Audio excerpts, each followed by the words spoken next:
que je trouvais intéressant, c'est de rendre accessible finalement à un public vraiment très large nos créations. C'est vraiment une chance pour les jeunes designers.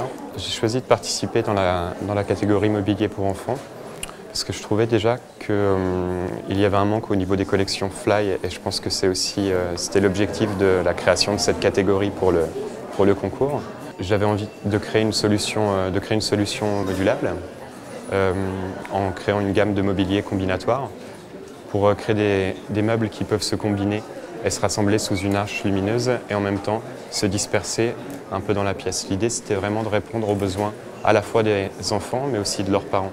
Par exemple, j'ai travaillé pour rassembler l'enfant et le parent pour la lecture du soir sous l'arche lumineuse.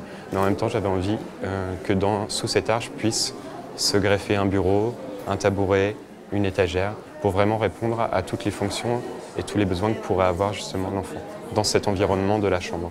J'ai choisi d'utiliser un bois et particulièrement un bois FSC, donc un bois certifié parce que je trouve que créer un produit en grande série c'est intéressant, mais en même temps j'avais envie que ce produit soit axé dans une démarche plutôt écologique, particulièrement parce qu'il est destiné aux enfants, c'est quelque chose qui me tenait vraiment à cœur.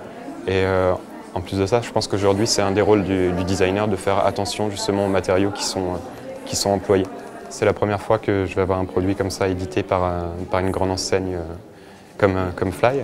Je suis vraiment très satisfait du dialogue qu'on a pu avoir avec les chefs de produits. Il y a encore quelques évolutions à apporter sur le projet, mais c'est des choses qui vont dans le bon sens.